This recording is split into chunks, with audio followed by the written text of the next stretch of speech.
Bonjour à tous, et bon retour sur Histoire Reddit. Alors imaginez un peu, une femme, complètement dépendante financièrement de son mari, qui ne travaille pas, ne cuisine pas, ne fait pas le ménage, et qui dépense près de 11 000 $ en 6 mois en vêtements, en journée au spa et en déjeuner entre amis, décide d'envoyer à son mari une évaluation des performances. Par message. Pendant qu'il est en pleine réunion à $1 million. Une vraie évaluation, formatée comme ORH. À son sujet, à lui. Le culot est tout simplement époustouflant, je ne peux même pas être en colère, je suis juste impressionné. Parce qu'il faut vraiment être un certain type de personne pour regarder sa situation, 0 revenu, 0 contribution, un style de vie luxueux entièrement financé par quelqu'un d'autre, et se dire, tu sais quoi? C'est moi qui devrais poser des exigences ici. Et la meilleure partie? Elle lui a donné 9 jours.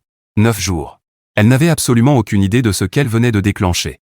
Restez avec moi, parce que cette histoire va exactement là où vous pensez, et d'une certaine manière, c'est encore mieux. Tu as 9 jours pour me convaincre que tu mérites que je reste. Jour 1, j'ai commencé à réfléchir, mais j'ai trouvé quelqu'un de mieux, et maintenant elle est furieuse. Je suis un homme de 32 ans, responsable régional des ventes pour une entreprise de fabrication ici à Phoenix. Je travaille dans cette société depuis 8 ans, j'ai gravi les échelons depuis un poste débutant, et aujourd'hui je gagne environ 165 000 $ par an, plus des primes trimestrielles. Pas de quoi être millionnaire, mais largement confortable. Je possède ma maison sans crédit, achetée 3 ans avant mon mariage, je conduis un beau pick-up, j'ai de bonnes économies, un portefeuille d'investissement, tout ça. Je ne dis pas ça pour me vanter, juste pour donner du contexte à ce qui suit. J'ai rencontré Jessica au mariage d'un ami il y a 3 ans. Elle était demoiselle d'honneur, absolument magnifique, 26 ans, avec ce look de mannequin Instagram qui fait faire des choses stupides aux hommes.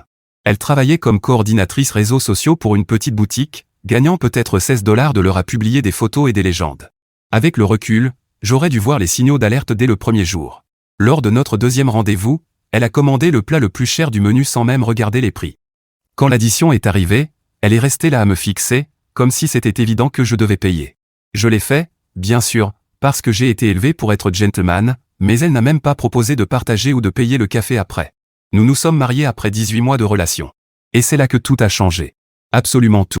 2 mois après le mariage, Jessica a quitté son travail, disant que c'était trop stressant et qu'elle voulait se concentrer sur le fait d'être une bonne épouse.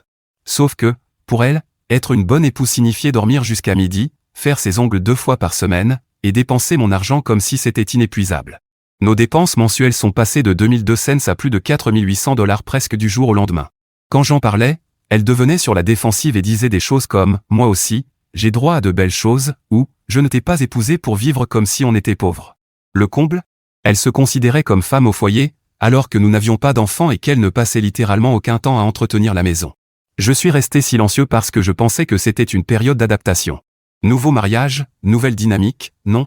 Faux. Ça a empiré. Beaucoup empiré. Mardi dernier a commencé comme n'importe quelle journée normale. J'étais en réunion trimestrielle avec mon directeur régional et 2 clients potentiels. Nous discutions d'un contrat d'une valeur d'environ 2 800 000 $ sur 3 ans, le genre d'accord qui pourrait me valoir une promotion au poste de directeur de zone.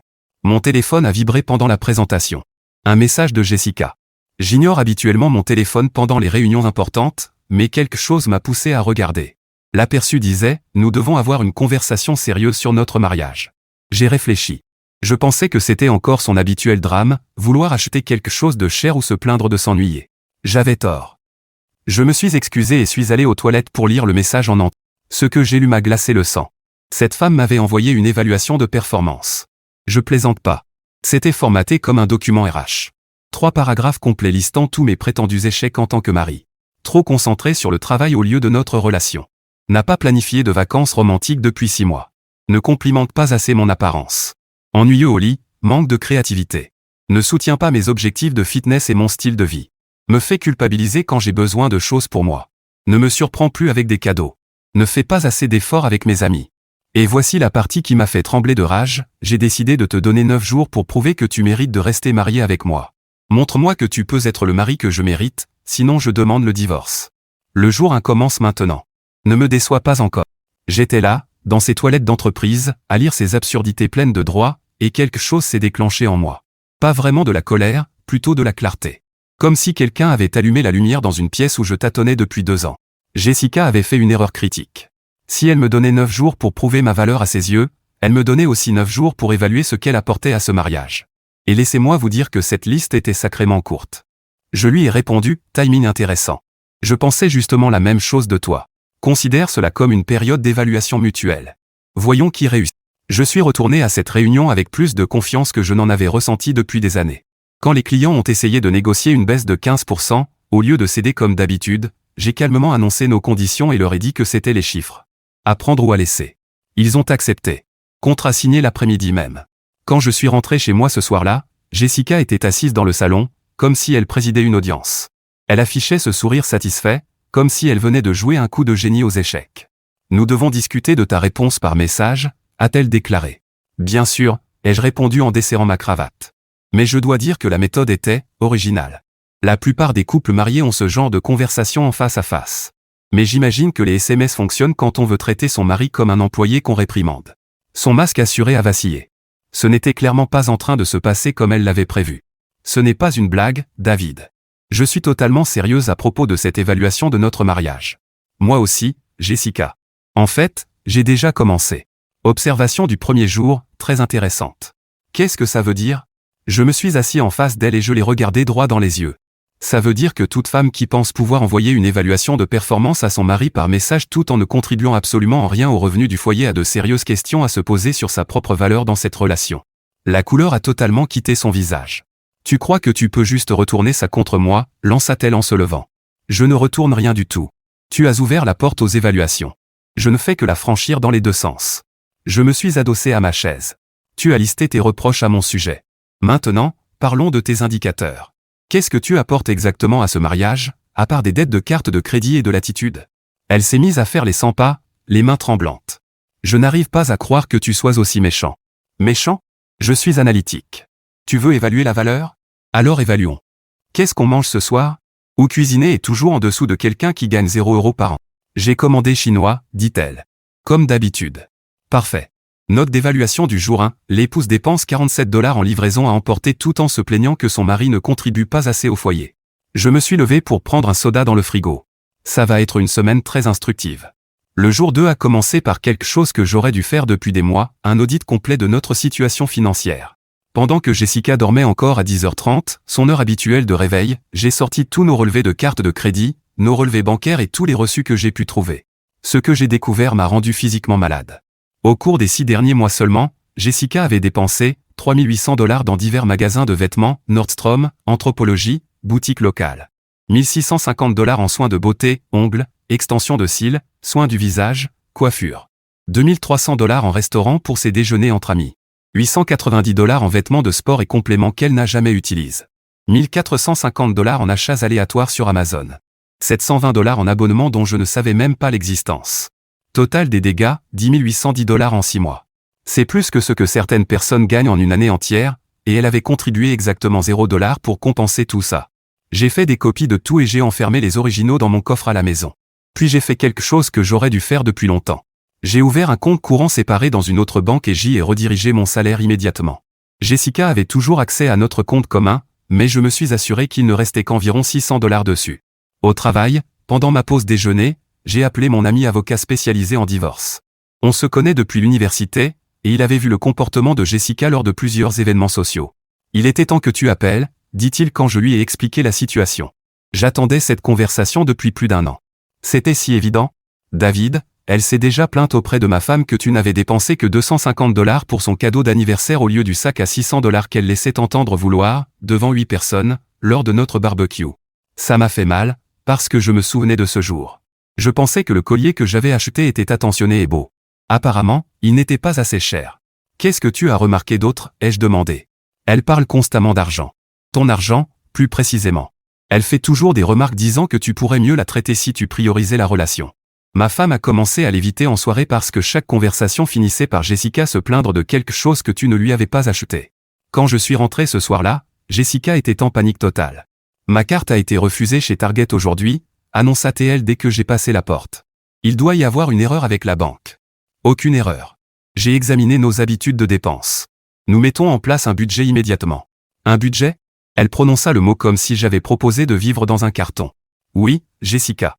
Concept révolutionnaire, vivre selon nos moyens réels au lieu de prétendre être millionnaire. Mais j'avais besoin de choses chez Target.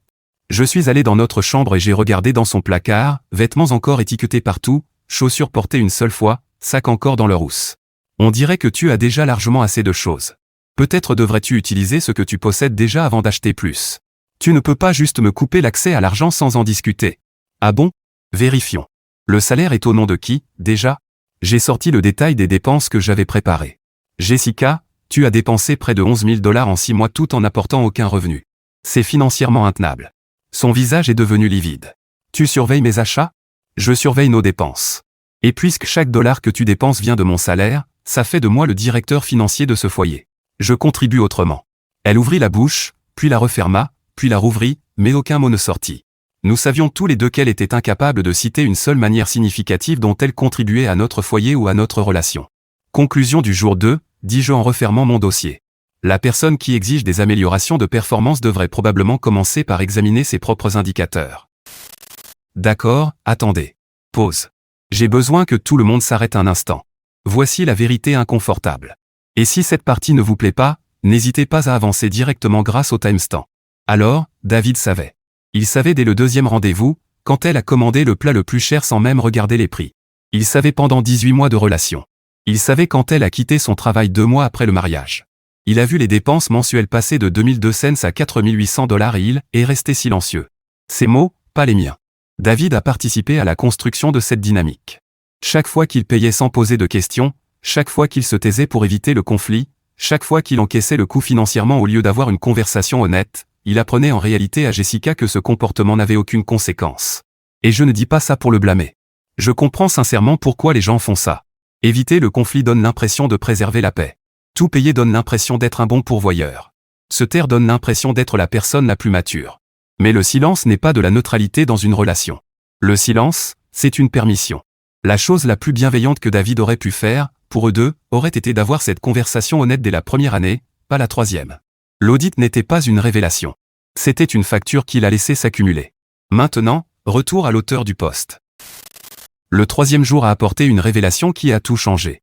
Je déjeunais avec mon collègue Jake quand il a mentionné quelque chose qui m'a presque fait m'étouffer avec mon sandwich. Mec, les stories Instagram de ta femme sont dingues. Elle a posté hier à propos du fait que tu ne lui avais pas acheté des sacs de créateurs qu'elle voulait. Mon estomac s'est noué. Qu'est-ce qu'elle a exactement publié? Jake avait l'air mal à l'aise. Oh mec, tu ne sais pas? Elle parle de votre relation assez régulièrement. Elle te fait toujours passer pour un mari radin et contrôlant. J'ai immédiatement ouvert son Instagram sur mon téléphone. Je ne consultais presque jamais les réseaux sociaux, mais ce que j'ai découvert m'a rendu furieux. Story après story, des plaintes publiques passives-agressives. Une photo d'un sac dans une vitrine, quand ton mari pense que 400 $ est trop cher pour ton anniversaire, mais dépense 2 fois plus pour ses clubs de golf, une photo de notre cuisine, devinez qui cuisine encore parce que quelqu'un n'a pas envie de commander ce soir, un selfie à la salle de sport, je travaille sur mon corps d'été pendant que quelqu'un ne remarque pas les efforts que je fais pour mon apparence, une photo d'elle avec des amis dans un restaurant chic. Journée entre filles parce que mon mari est trop occupé par son travail pour m'emmener quelque part de sympa. Mais le pire était une publication récente, une photo d'elle avec l'air triste, accompagnée de la légende, quand tu dois supplier ton propre mari pour un minimum d'affection et de romance. Heureusement qu'il y a des amis qui m'apprécient vraiment. J'ai tout capturé avant que les stories ne disparaissent. Puis j'ai continué à faire défiler ces publications classiques, et c'était encore pire. Des pics subtils sur nos finances, notre relation, même notre vie intime privée. Elle m'humiliait publiquement devant ses 2800 abonnés depuis des mois. Jake, dis-je en essayant de garder mon calme, tu peux demander à ta copine de faire des captures des stories de Jessica avant qu'elles disparaissent. J'ai besoin de preuves. Déjà fait, mec. Sarah les sauvegarde depuis un moment, elle n'en revenait pas que quelqu'un poste ça sur son mari. Ce soir-là, je suis rentré et j'ai trouvé Jessica en train de se préparer à sortir. Tu vas où? Demandai-je calmement. Dîner avec les filles. Emma fait sa promotion, donc on va dans ce nouveau steakhouse en centre-ville. Emma invite tout le monde? C'est généreux. Pourquoi tu demandes? Par curiosité.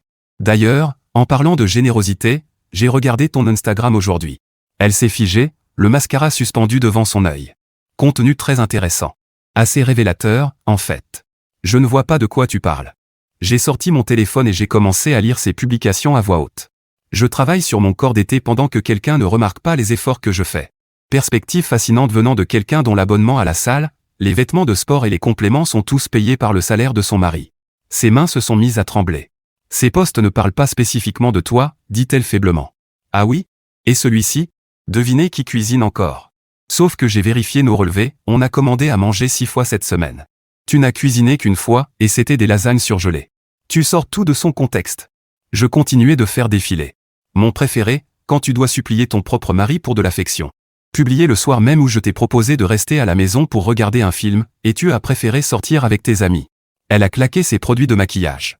Très bien. Je me confie parfois à mes amis. Tout le monde fait ça. Tes amis? Jessica, tu as près de 3000 abonnés. Tu m'humilies publiquement devant des inconnus tout en jouant la victime à la maison. Je ne voulais pas t'humilier. Tu as exposé notre relation privée, nos finances et notre vie personnelle sur Internet, où mes collègues, clients et contacts professionnels peuvent voir ça. La réalité de ce qu'elle avait fait commençait à lui apparaître. Oh mon Dieu, je n'y ai pas pensé. Tu n'as pas pensé. Point. Jour 3, révélation. Ma femme considère notre mariage comme du contenu pour obtenir de la sympathie sur les réseaux sociaux. Je me suis dirigé vers la porte. Profite bien de ton dîner avec les filles. Je suis sûr que tu auras plein de contenu à publier après. Alors qu'elle partait, je me suis fait une note mentale, cette documentation allait m'être très utile très bientôt. Jour 4, j'ai décidé de faire quelque chose que je n'avais pas fait depuis plus d'1 an. J'ai appelé mon ancien colocataire de fac, Mike, pour lui proposer un déjeuner. Bon sang, David. Je pensais que tu avais disparu de la surface de la Terre. Chaque fois qu'on essayait de te voir, Jessica disait que tu étais trop occupé. Oui, à propos de ça. Je lui ai raconté toute l'histoire, du début à la fin. Mike m'a écouté attentivement, secouant la tête. Mec, on a tous remarqué à quel point tu avais changé après le mariage. Lisa et moi en parlions depuis des mois. Changé comment? Tu étais confiant, sociable, agréable, et soudain tu demandais la permission pour voir des amis que tu connais depuis 10 ans. Ça m'a frappé, parce que c'était totalement vrai. Et Jessica? Mike hésita, mal à l'aise. Écoute, je ne veux pas dire du mal de ta femme, mais elle n'est pas vraiment subtile sur ce qu'elle pense de toi. Qu'est-ce que tu veux dire? La dernière fois qu'on était tous ensemble? Tu te souviens du barbecue chez Tom? Elle a passé 2 heures à se plaindre auprès de Lisa que tu travailles trop et que tu ne gagnes pas assez pour lui offrir le style de vie qu'elle mérite. Ce sont ses mots exacts. Ma mâchoire s'est crispée. Quoi d'autre? Elle a demandé à Lisa combien gagnait Tom avec son activité de conseil, et quand Lisa a dit qu'elle ne savait pas, Jessica a répondu qu'elle ne pourrait jamais respecter un homme qui ne priorise pas sa sécurité financière. Mot pour mot. Tu es sérieux.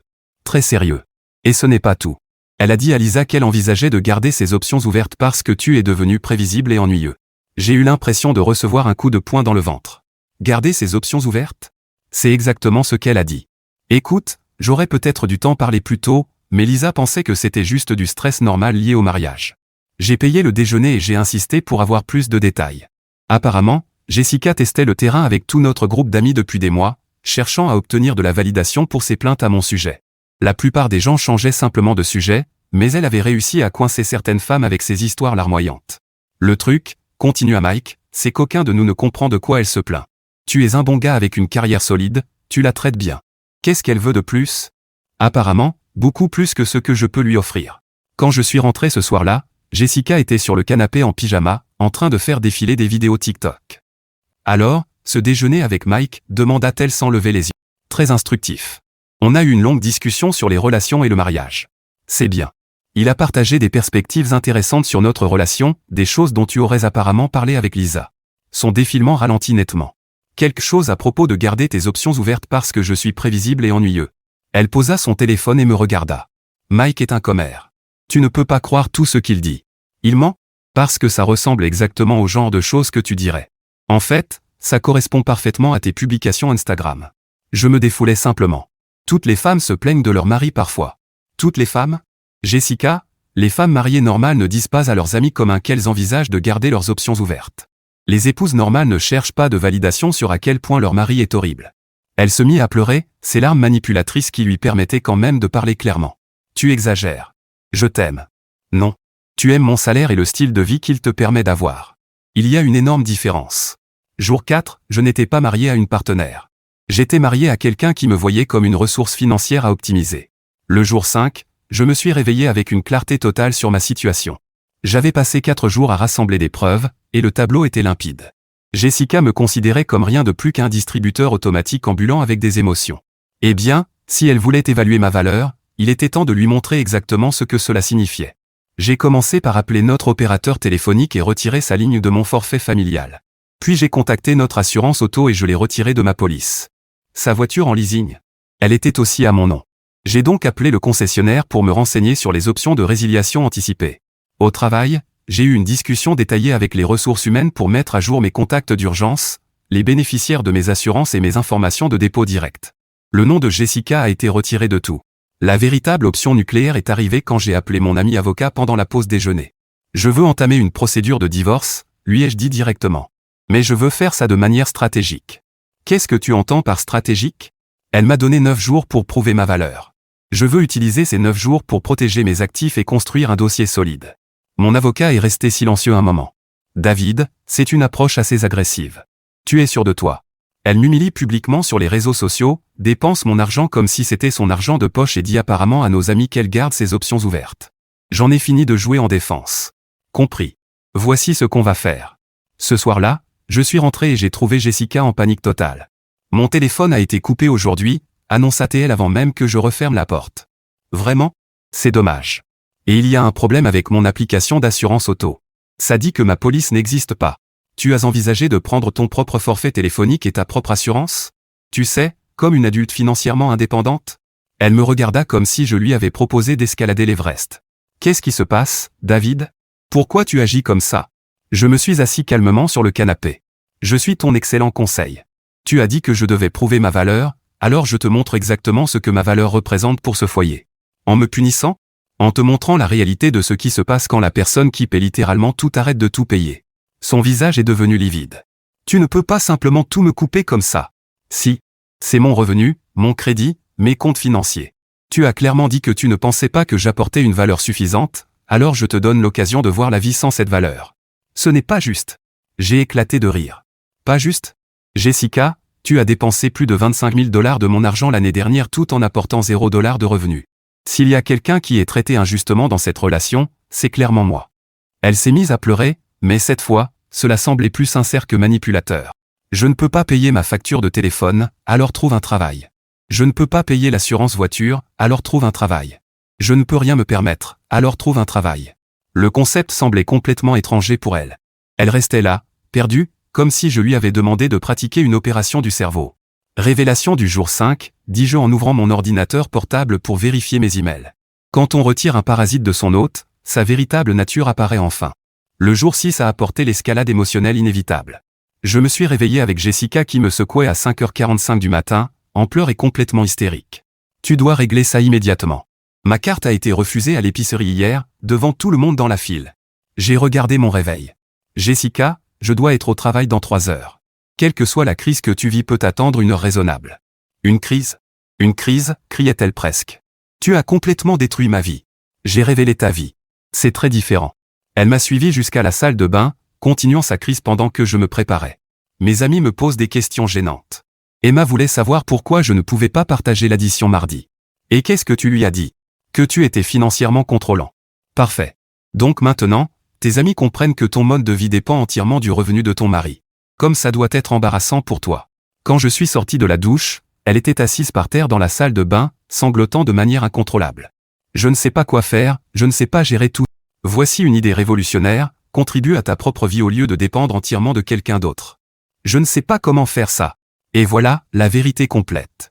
Elle n'avait littéralement aucune idée de comment fonctionner en tant qu'adulte indépendante, parce qu'on ne lui avait jamais demandé de le faire. Ses parents avaient tout financé jusqu'à la fin de ses études. Ensuite, elle avait enchaîné petits boulots et prêts étudiants, jusqu'à me trouver, moi, le prochain fournisseur financier. Ce soir-là, les choses ont pris une toute autre dimension. Je suis rentré chez moi et j'ai trouvé la mère de Jessica, Patricia, assise dans mon salon sans y avoir été invitée.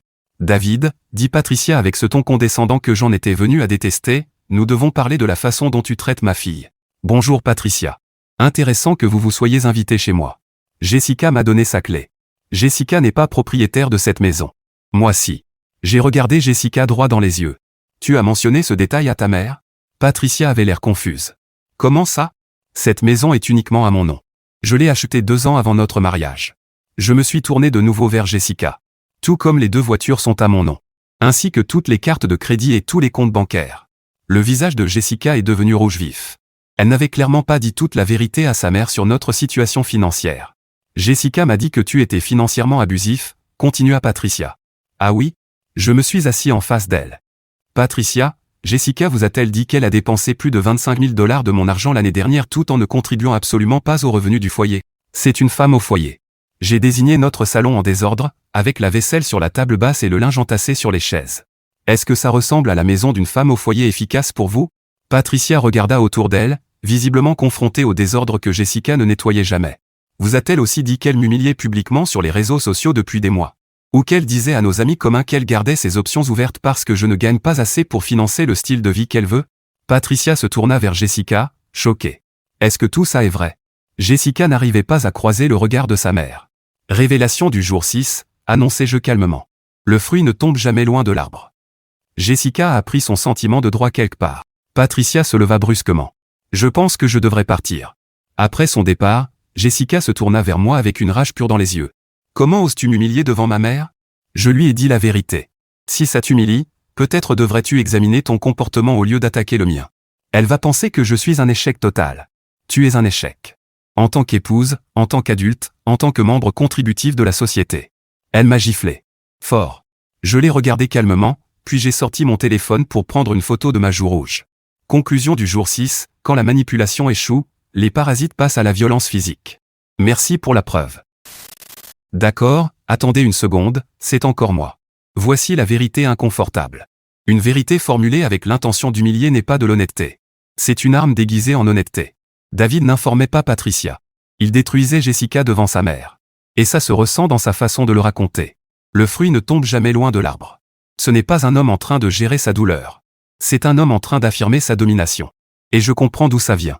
Des années à se sentir méprisé, manipulé, vidé financièrement, cette colère est réelle, et elle est légitime.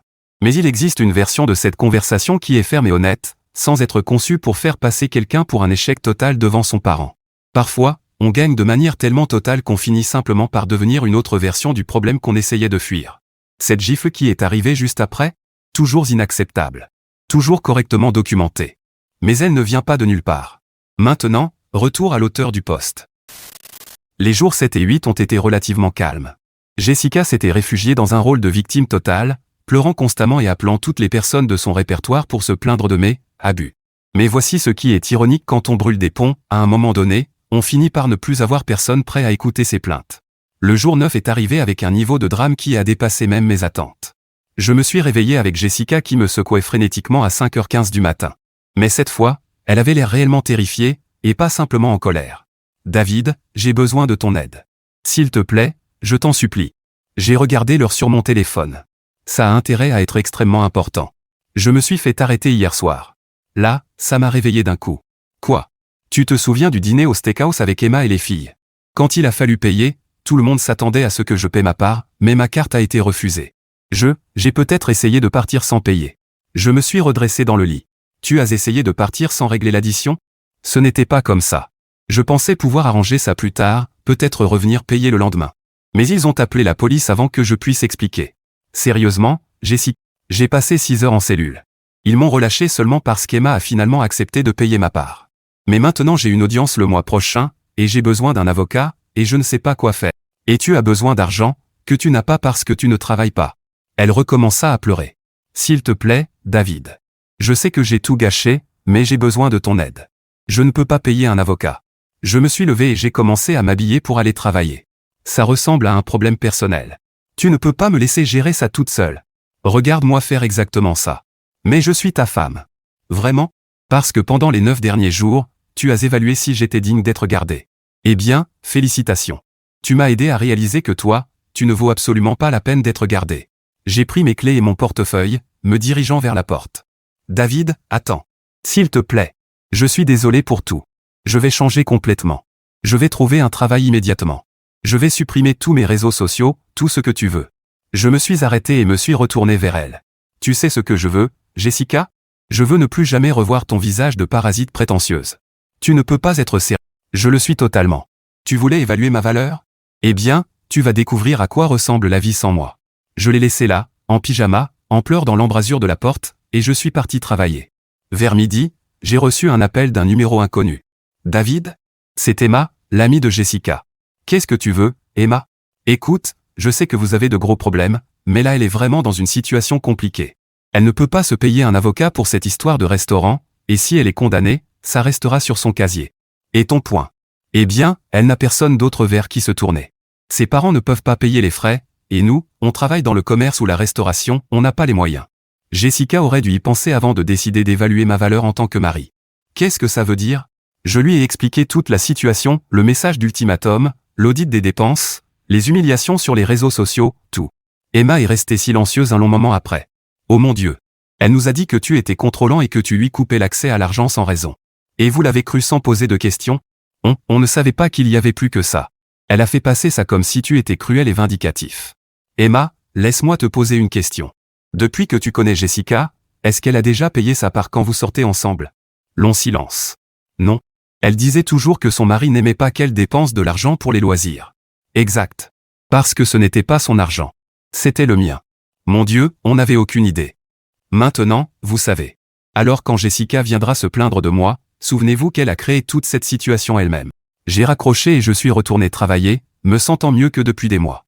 Ce soir-là, en rentrant, j'ai remarqué que la voiture de Jessica n'était pas dans l'allée. Bien. Peut-être qu'elle avait enfin compris.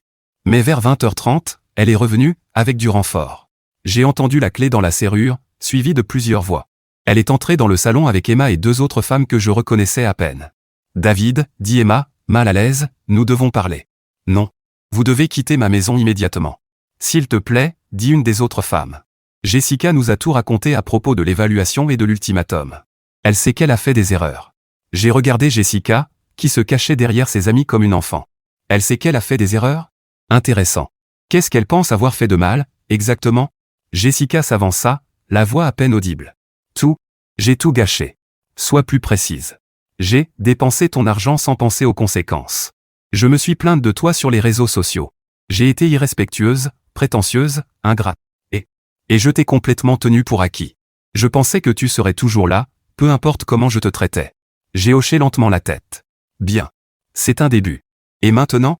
Maintenant, je demande, non, je supplie pour une dernière chance. Je vais trouver un travail immédiatement. Je rembourserai chaque centime que j'ai dépensé. Je supprimerai tous mes comptes sur les réseaux sociaux. Je ferai tout ce qu'il faut. Tout ce qu'il faut? Oui. N'importe quoi. Je regardais autour de moi, ses amis observant cette scène pathétique. Voilà ce qui va se passer, dis-je calmement. Tu vas quitter ma maison. Ce soir. David, s'il te plaît. Je n'ai pas fini. Tu vas trouver un travail, n'importe lequel, et commencer à payer tes propres factures comme une adulte fonctionnelle. Tu vas gérer tes problèmes juridiques toute seule, parce que les actions ont des conséquences que les adultes doivent assumer. Mais je n'ai nulle part où aller. Ce n'est plus mon problème. Tu as eu 9 jours complets pour prouver que tu méritais de rester. À la place, tu as prouvé exactement le contraire. Emma fit un pas en avant. David, elle a vraiment compris la leçon. Tu ne peux pas trouver dans ton cœur de lui pardonner. Emma, laisse-moi te poser une question. Si ton petit ami dépensait ton argent sans permission, t'humiliait publiquement sur les réseaux sociaux, disait aux autres qu'il gardait ses options ouvertes, puis te donnait un ultimatum pour prouver ta valeur, est-ce que tu lui pardonnerais? Elle resta silencieuse. C'est bien ce que je pensais. Je me tournai vers Jessica. Tu voulais évaluer ma valeur? Félicitations. Tu vas avoir une démonstration en temps réel de ce que je valais dans ta vie. Et tu vas passer les prochaines années à réaliser que tu as tout gâché. Pourquoi? L'orgueil? Le sentiment d'avoir droit à tout? La validation sur les réseaux sociaux? Jessica sanglotait maintenant de manière incontrôlable, mais je ne ressentais absolument rien.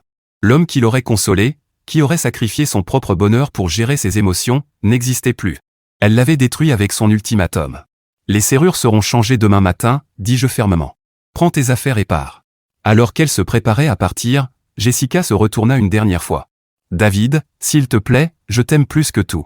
Je ferai absolument n'importe quoi pour arranger ça. Tu as déjà eu ta chance de tout faire. 9 jours complets d'occasion. Tu as choisi d'en gâcher chaque seconde. Je refermai la porte à clé, l'entendant pleurer sur mon perron pendant plusieurs minutes avant d'entendre des portières claquer et des moteurs démarrer. Et vous savez quoi? Pour la première fois depuis 3 ans, je me suis senti redevenir moi-même. Mise à jour finale. 6 mois plus tard. La mise à jour que vous attendiez. J'écris cette mise à jour depuis mon bureau à la maison, que j'ai transformé en un super espace gaming maintenant que je n'ai plus quelqu'un qui se plaint de chaque achat que je fais avec mon propre argent. La situation de Jessica s'est considérablement détériorée après cette nuit-là. Sans accès à mon revenu, elle a commencé à faire des chèques sans provision et à manquer les paiements des rares comptes qui étaient réellement à son nom. Son score de crédit est complètement détruit.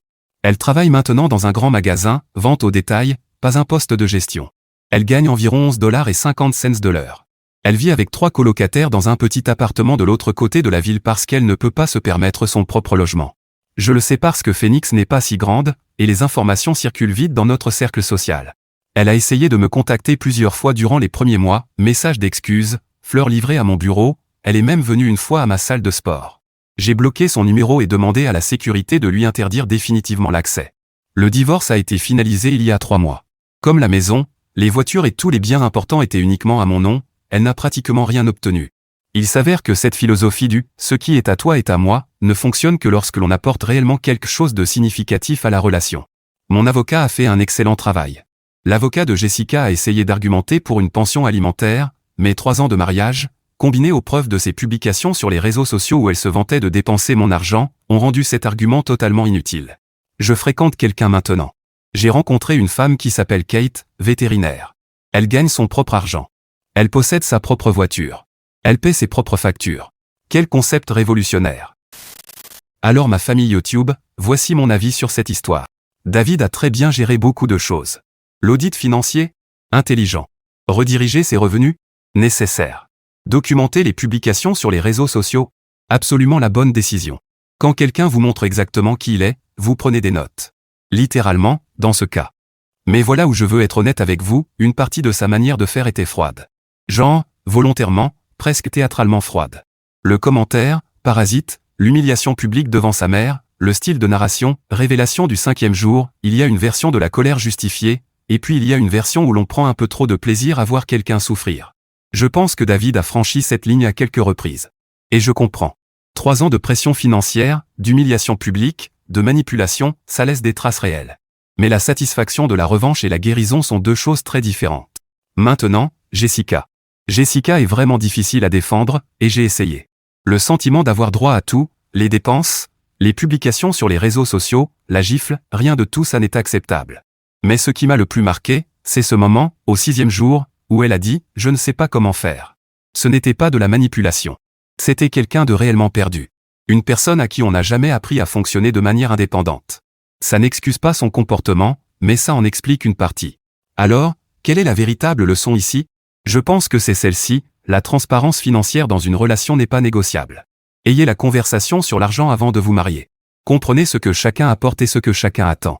Parce que le sentiment de droit de Jessica n'est pas apparu du jour au lendemain. Il a été silencieusement permis de grandir pendant 18 mois de relation et 2 ans de mariage. La deuxième leçon? Un ultimatum est une arme qui peut clairement se retourner contre vous. Quand vous donnez à quelqu'un une échéance pour prouver sa valeur, vous risquez parfois de révéler la vôtre à la place. David s'est retrouvé lui-même. Tant mieux pour lui. Mais j'espère sincèrement que tous les deux ont entamé un vrai processus de guérison après tout ça. Parce qu'aucun des deux n'est sorti de ce mariage sans blessure. Alors les amis, qu'en pensez-vous? Dites-le moi dans les commentaires ci-dessous. Et merci d'avoir suivi cet épisode de Histoire Reddit. N'oubliez pas de liker et de vous abonner. À très bientôt pour le prochain.